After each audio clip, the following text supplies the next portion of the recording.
হ্যাঁ। কি করছো? এই যে ধনেপাতা বাটা করবো। তাই? হ্যাঁ। কি কি লাগবে রেসিপিটা দেখাও তো। এই তো ধনেপাতা বাটতে লাগবে, তো ধনেপাতা বেছে কুটে ধুয়ে নিলাম।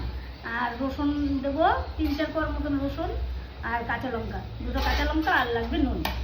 আর লাস্টে বাটার পরে তেল, একটু কাঁচা তেল দিলে ভালো হয়। এই নুন লাগবে। করছি, দেখতে থাকো।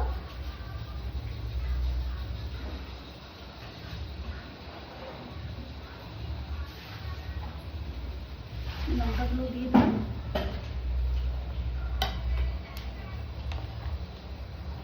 নুন দিয়ে দিলাম।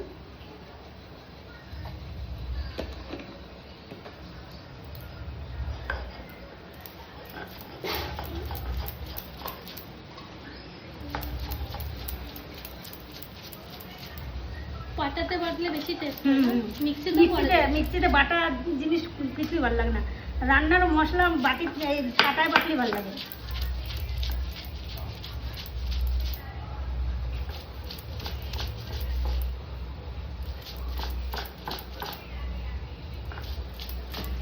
এই ধনেপাতাটা বাটলাম কেন জানিস তো?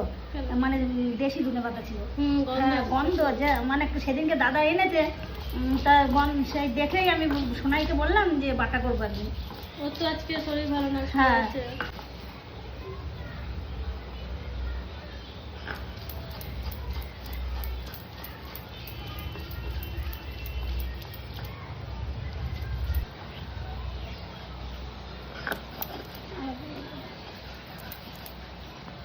গরম ভাতে তো বেশি ভালো লাগে। হ্যাঁ, ওই জন্য তো দুপুরে বাটা করলাম।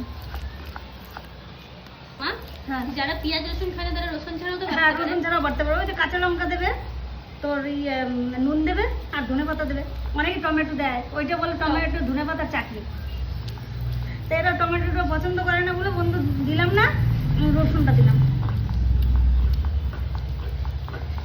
আমি হচ্ছে বাটা করেছি, আর যারা ধনেপাতার চাটনি বলে না তারা হচ্ছে টমেটো দিয়ে করে।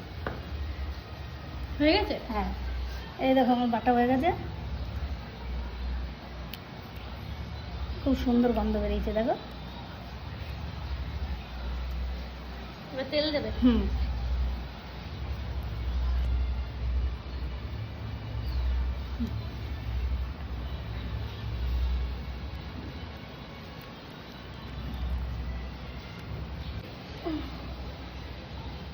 এরকম করে বাটা করবে।